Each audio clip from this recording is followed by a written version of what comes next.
Աստված իմ սրտին ա դրել, ուզում եմ կիսվել Հովհաննեսի 20-21 գլուխների հետ կապված։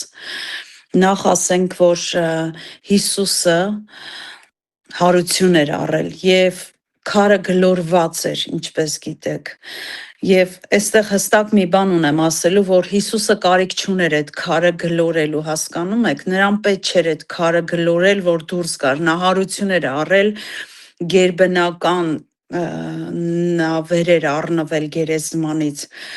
քարը գլորված էր միմիայն Մարիամի եւ աշակերտների համար, որ այնտեղ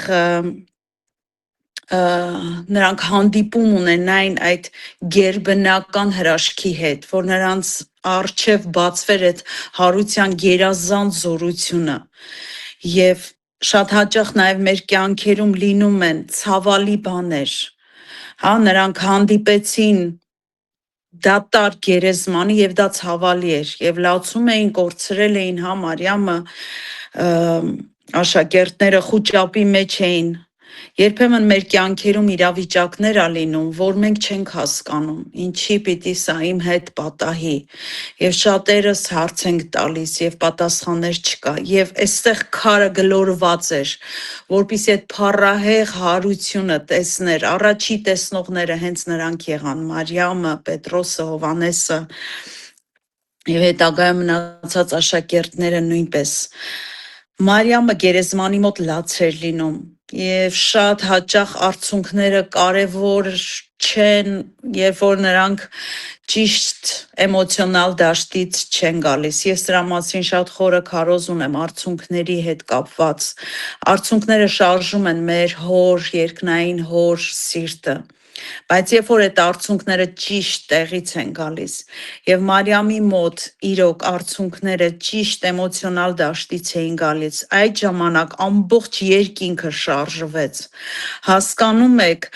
որ հրեշտակները Մարիամի լացի վրա էին եկել, ուրիշ ոչ մեկի համար, երկու հրեշտակ էին եկել այդ թափուր տեղ, այդ գերեզմանում եւ Մարիամի հետ զրուցելու, նրան հանգստացնելու, բարի լուրը ավետելու, այսինքն ինչ ասացին, որ ողջին մեռածների մեջ մի փնտրիր Մարիամ։ Ես ուզում եմ այսօր խոսեմ հարության մասին եւ այն կետերի մասին, որ կարեւոր են, բայց դրա հետ միաժամանակ ուզում եմ պրինցիպներ սովորեցնեմ ձեզ, որ երբ որ մենք լացում ենք ինչ որ մեկի համար, իրավիճակի համար, հավատա, որ Աստված հրեշտակներ ա ուղարկում։ Միգուցե Մարիամի պես մենք չենք տեսնում, երբ որ մենք աղոթում ենք պատերազմական երկրների համար, հրեշտակները գնում են այդ վայրերը, ես հավատում եմ, պահում են տղաներին, պահում են իրավիճակներ, եւ շատ կարեւոր ա լացել էմոցիոնալ, հոգեվոր, զորավոր այդ ներսից Եվ շատ հաճախ ես սովորացնում եմ սա ինչի համար ա Տերը մոր աղոթքները շատ ավելի լսում, որովհետև ճիշտ էմոցիոնալ դաշտից ա դուրս գալիս։ Ես չեմ ասում ենք տզան լինենք, ոչ, պարզապես արցունքները Տերն ա ստեղծել։ Եվ տղամարդիկ նույնպես կարելի ա լացեն, կանայք նույնպես։ Եվ լացեք ձեր որդկանց համար Տերն ասում ա։ Եվ Մարիամի լացի վրա եկավ երկու հրեշտակ եւ դրանից հետո հայտնվեց Տեր Հիսուսը հենց Մարիամին եւ այստեղ ես մի աֆորիզմ եմ իմ համար գրել քո լացը բերում է ինձ քո իրավիճակ Հիսուսն ասում է սա իմ հոգու մեջ եմ ես այսպես առել Քո լացը ինձ բերում է քո իրավիճակի մեջ, ես կանգնած եմ քո իրավիճակում, եւ երբ որ կարդում ես գրված է հենց այդպես, որ Հիսուսը կանգնած էր այնտեղ։ Եվ Հիսուսի այդ կտավների մասին ա խոսում այդ 20-րդ գլխի սկզբնամասում, շատ հետաքրքիր մի բան ա, որ շատ կազմակերպված էր արել ամեն բան։ Եվ հանել էր իր վրայից այդ կտավները եւ վարշամակ այդ գլխի վրայի առանձին դրել էր, ծալել էր եւ տեսնում ես կարգ ու կանոնը Հիսուսի էստեղ եւ հետագայում եղավ Պիտանի մի բան է վարշամակո, ովքեր գիտեն, որ դրա վրայից վերցրել են Հիսուսի պատկերը եւ այսօր ունեն այդ պատկերը, իհարկե մարդ Հիսուսի կերպարանքը ստացել են այդ վարշամակի վրայից, բայց ոչ ոք չի կարող Աստված Հիսուսին պատկերել։ Եվ նաեւ այս տեսարանի վրա պատկերվել է Հիսուսը նույնպես եւ գիտես նկարիչները երբ որ պատկերել են Հիսուսին Մարիամի հետ հանդիպելուց նրան պատկերել են ամբողջովին մերկ վիճակում մի թեթև ինչ որ օրգանները փակած, բայց նա մերկ է եղել եւ հենց այդ պատճառով Հիսուսն ասում է Մարիամին ում ես որոնում եւ Մարիամը ճանաչեց Տեր Հիսուսի ձայնը եւ ասեց Ռաբունի, որը եբրայերեն նշանակում է ուսուցիչ, ճանաչեցրեց Հիսուսը նրան։ Երբ որ Տերը գալիս է մեր իրավիճակների մեջ, նա ճանաչեցնում է իր ձեռագիրը։ Շատերը կասեն, հա, բժիշկները բուժեցին, հա, այսպես եղավ, էսի փողը տվեց, հո երկնքից չթափվեց, բայց երբ որ մենք հստակ համոզմունք ունենք, որ երկնքից է այդ մատակարարությունը Հիսուսը ճանաչեցնում է մեր հոգու մեջ, մենք համոզմունք ունենք, որ այդ գերբնական ինչ որ եղավ մեր կյանքում դա Տիրոջից էր։ Եվ այստեղ մի բան, որ հայտնություն էր ինձ համար նույնպես, ուզում եմ կիսվեմ ձեզ հետ, երբ որ Հիսուսն ասեց Մարիամին մի դիպչիր ինձ, որովհետև դեռ չեմ վեր ելել իմ հոր մոտ։ Գիտեք, միշտ ինձ համար սա հարց է եղել, ինչի համար է Հիսուսը ասում մի դիպչիր ինձ։ Եվ երբ որ հենց նույն գլխում Հիսուսը Հուդային ասում է բեր քո ձեռքը եւ խոթիր իմ կողիս մեջ։ Այսինքն դիպչելը խնդիր չէր։ Բոլորը կարող էին կպնել Հիսուսին, խնդիրը դրա մեջ չէր։ Ու հարցը ավելի է շատանում այս դեպքում ինչի Թովմասը կարող էր կպնել, Մարիամը ոչ։ Եվ սկսեցի ես աղոթել այս մասին եւ տղայիս հետ էի խոսում, միասին նայում էինք եւ սկսեցի փնտրել նաեւ ինտերնետում աստվածաբանական այդ խոսակցությունների էջեր կա, այդպես սկսեցի կարդալ հոլանդերեն լեզվով եւ մի քանի տեղեր հանդիպեցի, որ հենց այս համարում սխալ թարգմանություն կա։ Հունարեն թարգմանության մեջ մի փոքր տարբերությամբ ինչ որ շեշտադրված ուրիշ ձևագրված եւ ամբողջ միտքը փոխվում է այստեղ ամբողջ Քրիստոսի ասածը ուրիշ միտք ունի եւ եբրայերենով հունարենով գրված է մի կարչիր ինձանից Մարիամ եթե մենք King James թարգմանությունով են կարդում, ասում է մի դիպչիր ինձ եւ հունարենում գրված է մի կարչիր ինձանից։ Հասկանում եք, հա, տարբերությունը։ Այսինքն մեր Տեր Հիսուսը տեսնելով Մարիամի հուզվելը, նրանից կարչելը, նրան սեփականաշնորհելը կարելի ասել, ինչպես առաջի համարում կարդում ենք, որ Մարիամը դեռ չէր քնել, գիշերը տակավին, ամբողջ գիշեր նա չէր քնել։ Եվ միգուցե աշակերտները նույնպես, բայց ոչ ոք Մարիամի պես եւ մի ուրիշ ավետարաներում քույրերն էլ հա նրա հետ գնում են, բայց այստեղ Հովհաննեսը ասում է Մարիամն էր մենակ։ Եվ Մարիամը գիշերը դեռ լույսը չբացված այդ առավոտ երևի ժամը չգիտեմ քանիսին մեր ժամերով եթե ասենք որտեվ հрьяաների մոտ ժամացույցը մեկ այլ ձև է քան թե մեր մոտ երևի լուսաբացին 4-ին 5-ին դեռ լույսը չբացված վազելով գնում է գերեզման Մարիամը եւ գերեզմանի մոտ նա կորցրել էր իր գլուխը կորցրել էր իր տեսիլքը, իր էմոցիոնալ դաշտը խանգարվել էր եւ Տեր Հիսուսը ճանաչելով մարդու ներսը նա խոսում է ներսի մարդու հետ։ Նա չի խոսում բոլորի հետ նույն ձևով։ Նա չխոսեց Թովմասի հետ այնպես ինչպես Մարիամի հետ, որտեվ Թովմասի մեջ լրիվ ուրիշ բան էր կատարվում, քան թե Մարիամի հետ։ Բայց թող ինձ Մարիամ եւ այնինչ քեզ պատվիրում եմ, այն արա։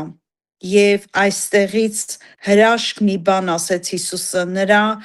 նա կորցրեց այն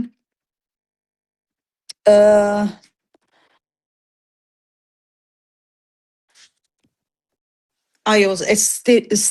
ստերեոտիպը, հա, չգիտեմ հայերեն բառը դա թե ոչ, նա այստեղ կոտրում է այն գաղափարախոսությունը հրեաների մեջ, որ կինը իրավունք չուներ խոսելու, եւ այս ժամանակ մի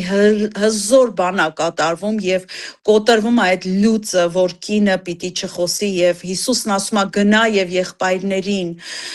աշակերտներին ասա, որ ես հարություն եմ առել։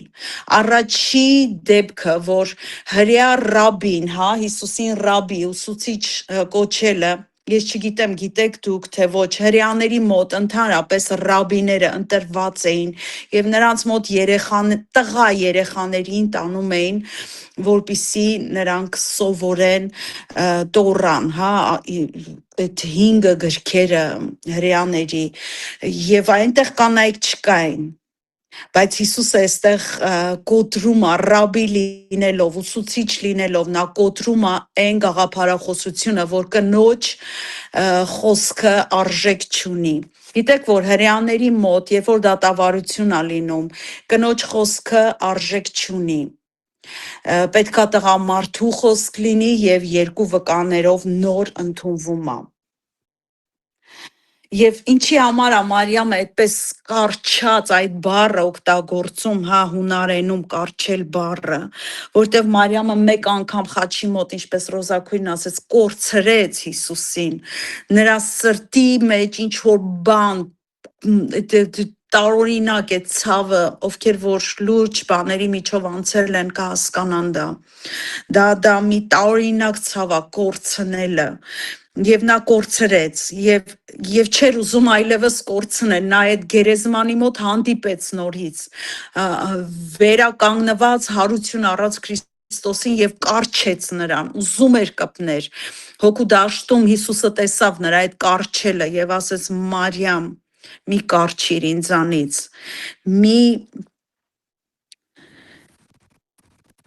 ես դեռ պիտի գնամ հոր մոտ, այսինքն դեռ ես իմ միսիան չեմ կատարել, մի ինձ թագավոր սարքեք այստեղ, մի կարճեք ինձանից, ես ուզում եմ դեռ իմ միսիան կատարեմ։ Հասկանում եք, ստեղ թարգմանական սխալ կա եւ ամբողջ այս գլուխը 20-րդ հարցերով լի է, ինչի պիտի չկպներ Մարիամը, ինչի պետքա կպներ Թովմասը։ Եվ ուղարկված եղավ Մարիամը, որպիսի նաև այս հարցը վերականգնվի, որ կինը իրավունք ունի խոսելու, հենց Հիսուսն ուղարկեց։ Ինչա ավետարան քարոզել, որ հա շատերը նաև այսօր ասում են, որ կինը իրավունք չունի խոսելու։ Ավետարան Աստվածաշունչ, հա, դա բարի լուրն է։ Եվ Հիսուսն ասեց գնա եւ այդ բարի լուրը տար եղբայրներին։ Նա կասեր գնա Պետրոսին ասա թող գա, որ ես իրեն ասեմ, որովհետև ինքը տղամարդ է եւ իրավունք ունի խոսելու։ Գիտեք, Աստվածաշնչում Հիսուսը մեկտեղ չի սովորեցնում նման բան, որ կինը իրավունք չունի խոսելու։ Դա պարզապես եկել է սովորույթներից եւ սխալ այդ առաջի եկեղեցիներում սխալ կանանց վարվելակերպից Պողոս առաքյալը 2 տեղերում ասում է, որ կինը թող լռի։ Եվ դա ոչ թե մարգարեուհիներին է վերաբերվում, ոչ թե Աստծո հոգով ավետարանիչներին կամ թեկուս քարոզիչներին է վերաբերվում կանանց, այլ այն մարդկանց, որոնք որ սխալ հոգով են շարժվել եւ դրանց հերարքելում եւ խառնողներին։ Եվ իհարկե նրան չլսեցին, ոչ Պետրոսը, ոչ Հովանեսը։ Հասկանում եք, նրանք չլսեցին, որովհետև կին էր Մարիամը։ Ինչ արեցին, վազելով գնացին այնտեղ, որպեսզի համոզվեն։ Եվ նրանք այնտեղ հանդիպեցին նույնպես հրաշքին, գերբնականին։ Եվ ինչու Մարիամը Եվ Թովմասը այստեղ համեմատական, ես ինքս իմ համար սենց գրել եմ Մարիամ, Թովմաս եւ Մարիամի մոտ գրել եմ սեր եւ հավատք։ Թովմասի մոտ գրել եմ անհավատություն եւ կասկածամտություն։ Թովմասը չէր կարճել, այդ ճիշտ բառը, կարճել, այլ կասկածում էր։ Հիսուսը չհանդիմանեց անգամ, ճիշտ է, խոսում է Թովմասի հետ 26-րդ համարում, բայց չի հանդիմանում։ Թովմասը կասկածում էր, քո ներսում հարցերը բարձրաձայնելու ժամանակ դա մեղք չէ։ Երբ որ դու բարձրացնում ես քո ներսի կասկածները, հարցերը, դա Տերը մեղք չի համարում։ Դա հնարավորություն է գտնելու պատասխաներ։ Դա հնարավորություն է քո հարցերի պատասխանները գտնելու եւ առաջ գնալու, շարժվելու քո տեսիլքի մեջ։ Ովքեր գրում են, սա շատ կարևոր է։ Կարևոր է հարցեր ունենալ։ Ինձ օրինակ շատ քույրեր կան, հարցեր են ուղարկում։ Վարդուի քույր, ստեղ սենց է գրված։ Ինչա մտածեմ, վայ, տգետ են, անհավատ են, թերահավատ են, հոգի չունեն։ Ոչ, բոլորս ունենք մեր հարցերը եւ Տիրոջից դրված մարդիկ կան, որոնք հոգով կարողանում են հարցերի պատասխանել եւ դա մեղք չի։ Եվ այստեղ Թովմասը, իմ համար Թովմասը ընտիր վիճակում էր այստեղ։ Նա կասկածում էր, օքեյ, բայց նա ուզում էր ճիշտն իմանալ։ Եվ իրականում Թովմասը հզոր միսիոներ էր եւ առաքյալ եւ Քրիստոսի համար նահատակ է դարձել նա։ Գիտեք, ես մի փոքր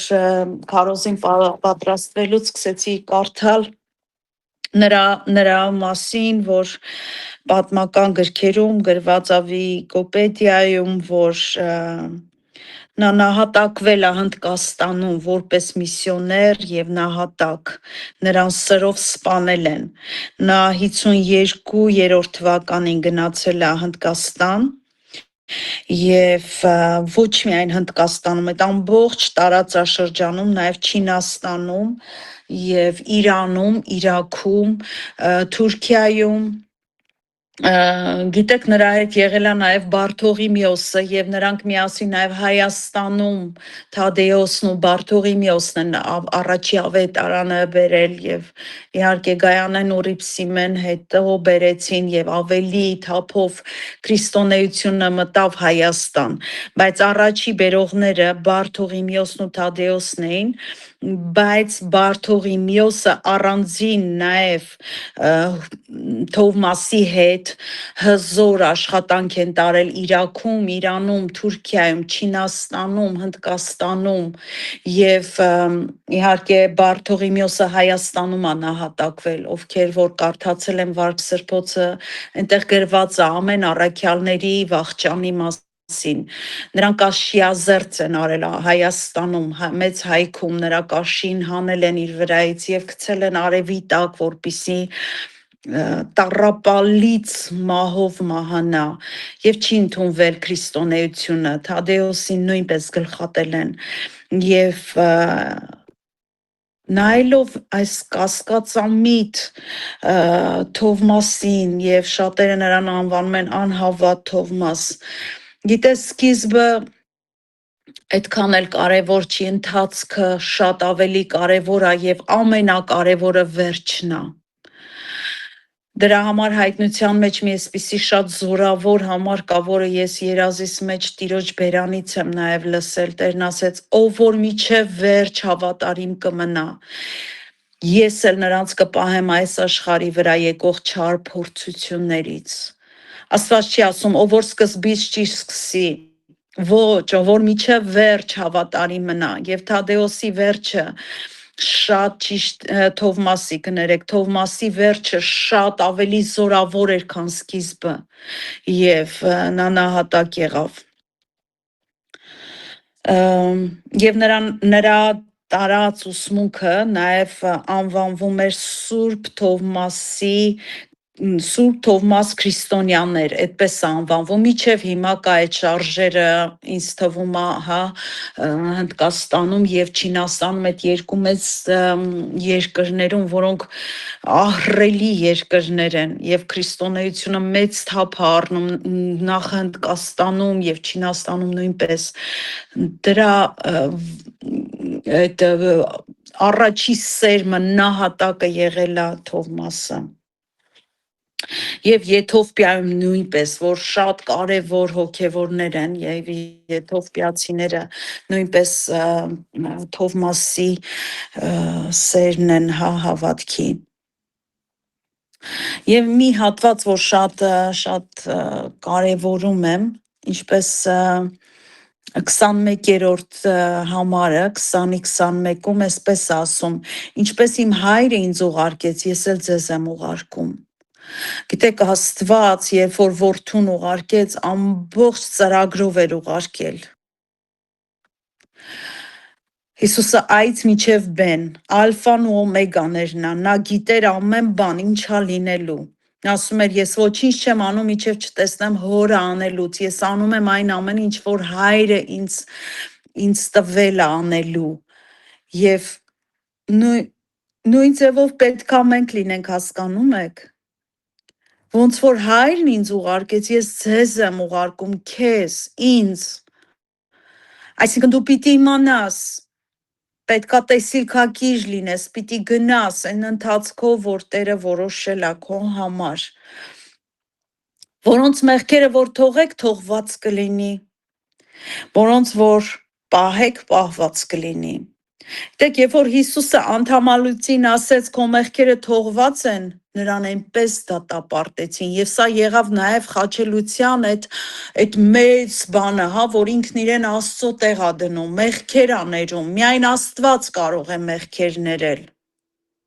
Հասկանում եք, որ այստեղ այդ իշխանությունը նաև մեզ տվեց Հիսուսը։ Սա մեծ բան է, քույրեր ջան, այն ժամանակ միջև այսօր հրեաների մեջ ոչ ոք մեղքեր չի կարող ներել։ Ես ներում եմ ձեր մեղքերը։ Հիսուսն ասեց, գնացեք եւ դուք էլ ներեք նրանց մեղքերը։ Արդյոք մենք կարող ենք մեղքեր ներել։ Եվ Հակոբոսի մեջ է գրված, ասում է, իրար խոստովանեք ձեր մեղքերը եւ արդարի ջերմեռանդ աղոթքով կներվի մեղքերը եւ հիվանդները կբժշկվեն, դիվարվածները կազատագրվեն։ Այո, զորություն կա միաբանության մեջ եւ խոստովանության մեջ կատարվում է այդ գերագույն աստվածային շնորհը եւ այո, տվեց Աստված նաեւ իր զավակներին։ Եթե Քրիստոս Հայր Աստծո որդին էր, մենք էլ դառանք ժառանգակիցներ, ինչպես անցած անգամ ասեցի, որ մենք կծվեցինք, եթե մենք նրա մահին կծվեցինք, նրա փառահեղ հարությանն էլ են կծվում եւ դառնում ենք ժառանգակիցներ, հետեւաբար Աստծո որդիներ։ Եվ եթե Աստծո որդիներ, ուրեմն իշխանություն ունենք նաև ներելու, կապելու, բացելու, բաց թողելու։ Եվ թղթերի մեջ անգամ գրված է, որ կարող եք դուք նույնպես իրանց մեղքերի համար թողություն խնդրել։ Անգամ մենք կարող ենք ուրիշի մեղքերի համար ապաշխարության աղոթք անել, ոչ մահացու մեղքերի, եւ մենք գիտենք, որ կան մահացու մեղքեր, դրանց մասին չի խոսքը։ Եվ հզոր մի բան ասա, որ տրված է միայն Աստծո զավակների, որոնք հոգով եւ ջրով մկրտված են եւ Աստծո տեսիլքի մեջ են։ Եթե ոչ, այս իշխանությունը նրանց չի պատկանում։ Հավատքի իշխանությունը, հա, հավատքով, որ օծեր կբռնեք, ձեզ չեն կծի, թույնը կխմեք, ձեզ չի վնասի եւ նոր լեզուներ կխոսեք։ Այսօր շատերը հանդիմանում են, այս ինչ լեզուներ ա, լսեք, գրված Աստվածաշնչում խոսքերը կատարվում են եւ էլ ավելի զորավոր ձևով են վերջի ժամանակներին կատարվելու եւ հիվանդների վրա ձեռքեր կդնեք, նրանք կբժշկվեն։ Ես իմ երեխաներին հիմա սովորեցնում եմ ոչ թե աղոթել, այլ միայն ձեռքեր դնել եւ մտքի հոգու դաշտում տեսնել, Աբրահամի պես, չտեսած բաները տեսածի պես տեսնել եւ վերցնել քոնը, ժառանգել, վերցնել, քեզնով անել այն ինչը որ քեզ է պատկանում։ Սա մեծ հավատք է։ Շատերը sense դնում են ձեռքերը, բրթում են, աղոթում են, օտալեզուներով երկար։ Այդպիսի բան չկա գրված։ Գրված է ձեռքեր դրեք եւ հիվանդները կբժշկվեն։ Դա պարզապես այդ 4-րդ Իզմիրենյանա, որ ձեռքերդ պիտի դնես եւ տեսնես բժշկված։ Հալելույա։ Եվ դևերը կփախնեն, դևեր կհանեն իմ անունով։ Ինչ շատ են ասում, Վարդուի քույր, ես կարող եմ դևեր հանել, ես ախր չեմ օծվել, ինչ չեն ուղարկել։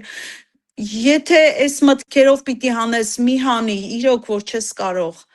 Բայց Աստծո խոսքն ասում է, ով որ հավատա այս նշանները նրանց կհետևեն։ Եթե դու ուղարկված ես, եթե դու կնքված ես Տիրոջ հոգով, եթե Տերն է քեզ ուղարկել, եթե ունես հավատք,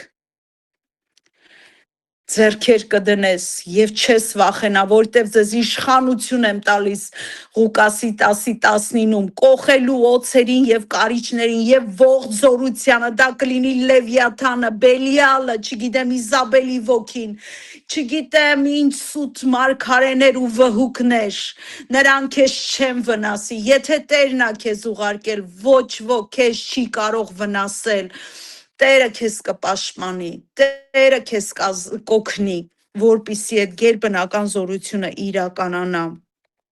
Եվ Սուրբ Հոգու համագործակցությունը քեզ հետ կլինի։ Մարկոսի 16:17-ում նրանք խոսում են եւ Աստված հաստատում էր նշաններով եւ հրաշքներով։ Մենք ուղարկված ենք։ Ես չգիտեմ քո համար, բայց ես իմ համար կարող եմ ասել, ես ուղարկված եմ եւ ես կգնամ այն վայրերը, որտեղ որ Տերը կուղարկի եւ կանեմ այն ինչ որ Տերը կդնի իմ սրտին անելու։ Ես ուզում եմ որ դուք այստեղ նույնպես այդպիսին լինեք։ Ուզում եմ մի կարճ նաև Պետրոսի մասին խոսել։ Գիտես, այս ամեն ինչից հետո այնտեղ կարծեմ եւ սայից հետո Հիսուսը դարձյալ իր անձը հայտնեց աշակերտներին, Պետրոսին, Երկվորյակ Թովմասին, Նաթանայելին եւ այլն աշակերտներին։ Ու սկսում է 3-րդ համարից 21-3-ից Սիմոն Պետրոսը նրանց ասաց. Ես գնում եմ ձուկ բռնելու։ Նրանք էլ ասացին. մենք էլ ենք գալիս քեզ հետ։ Միշտ շատ sense բանով եմ նայել։ Գիտես, Պետրոսը Հիսուսի հետ հզոր առաքյալ էր։ Բայց երբ որ վեր առնվեց Հիսուսը, այսինքն տեսիլքագիրը, տեսիլ կրողը, ալֆան եւ օմեգան, երբ որ վերցվեց, Պետրոսը դառավ ոչինչ։ Հեսա շատ նման է Սավուղի պատմությանը, երբ որ նա մարգարեների մեջ էր, նա մարգարեանում էր, նա օծյալ էր,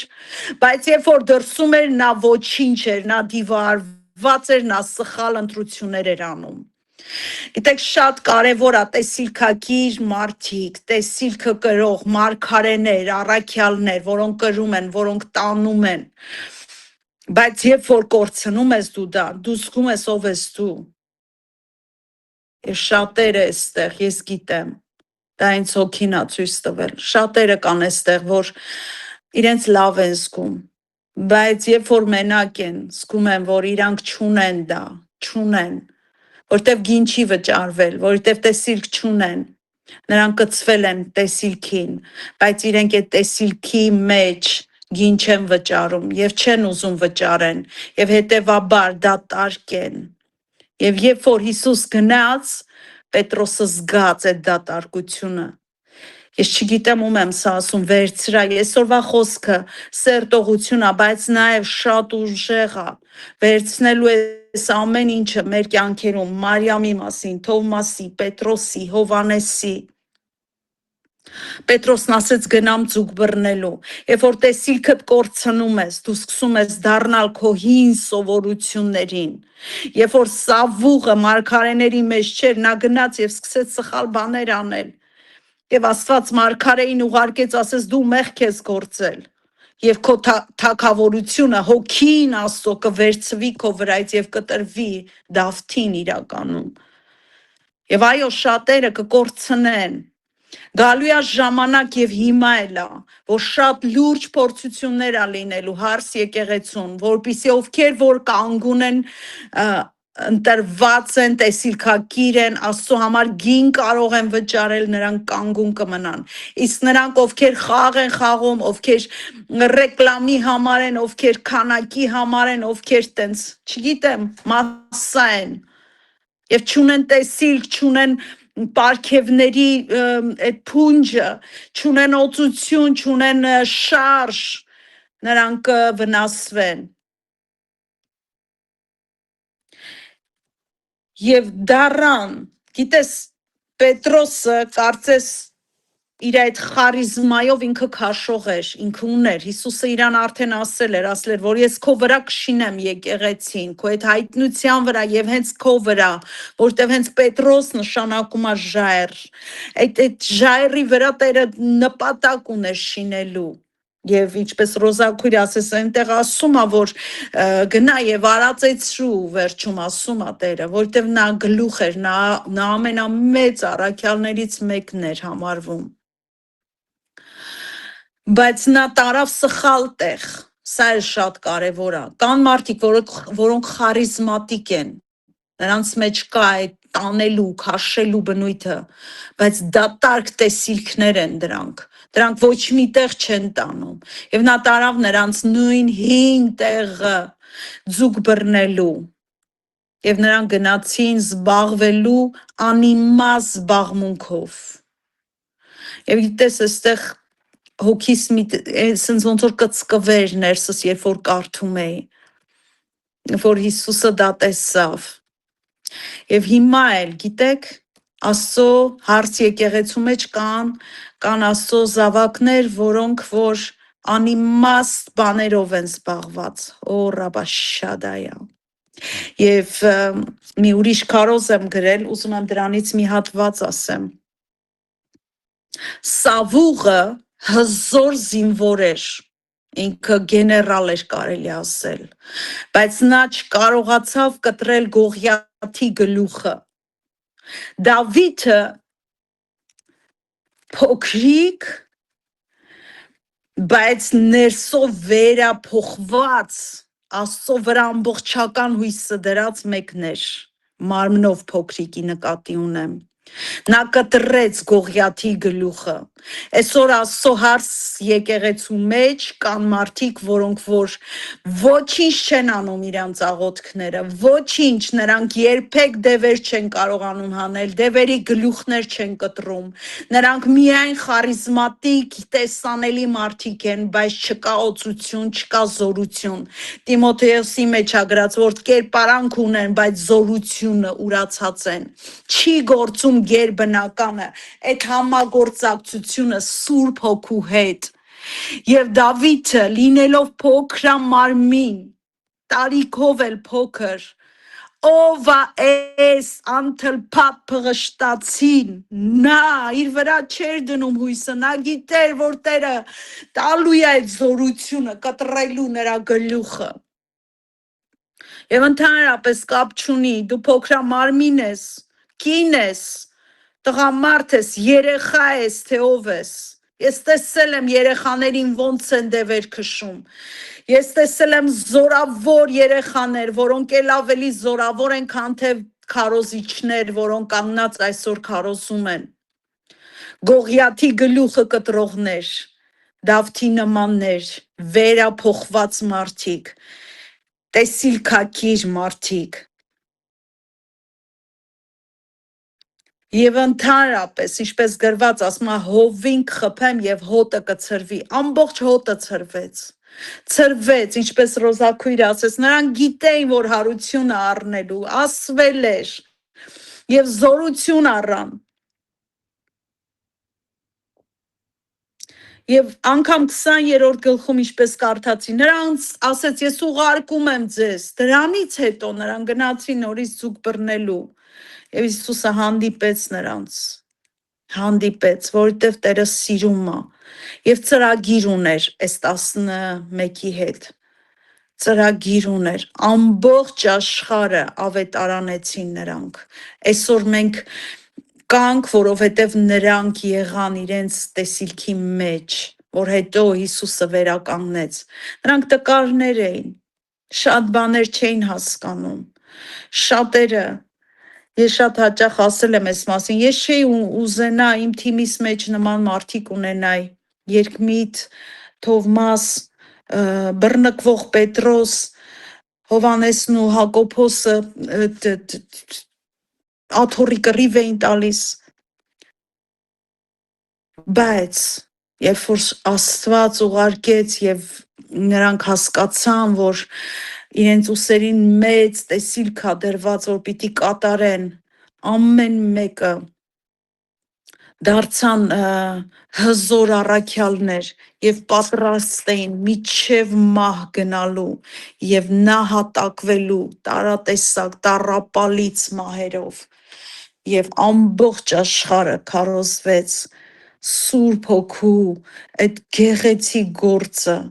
Ես մեկ-մեկ մտածում եմ, ոնց կարելի էր այդ ահռելի աշխատանքը 12 հոգով անել։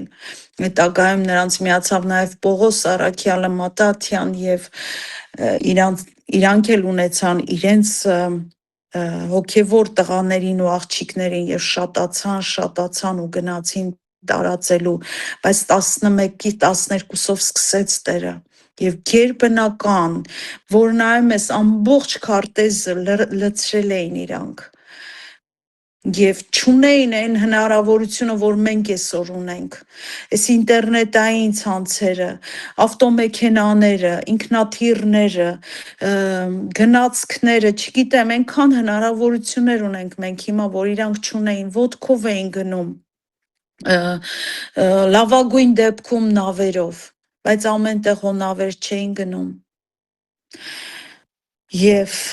մեծ գին էր վճարվում, մեծ գին, նահատակվեցին շատերը։ Թովմասը 52 թվականին Հնդկաստանում սկսեց իր ծառայությունը եւ Չինաստանով եւ Եթովպիայով ամբողջ տարածաշրջանը Իրան, Իրաք, Թուրքիա միջև 72 թիվը նրան գլխատեցին կամ գրվածա, որ սրով սպանեցին, չգիտեմ գլխատել են, թե ինչ են արել, այսինքն 20 տարի ինքը ծառայեց, 20 տարի, եւ մնացածի մասին նույնպես գիտենք շատերը, բոլորը, համարյա թե բոլորը, միայն Հովանես Ավետարանչի մասին ա գրված, որ գնաց Պատմոս կղզի եւ այնտեղից հետո չգտնվեց, կարծեմ, գրված չի շատ հստակ, ինչ կատարվեց իր մարմնի հետ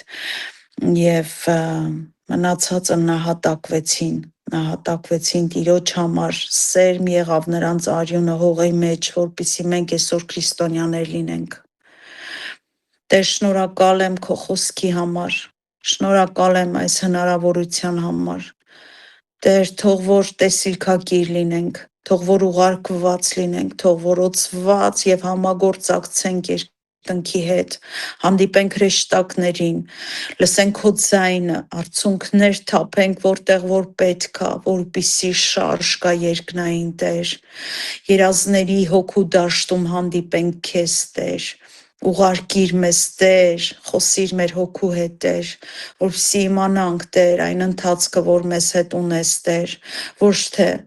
ինչ որ խարիզմատիկ մարդկանց հետևենք, որոնք ոչինչ չունեն եւ ոչ միտեղ չեն տանում։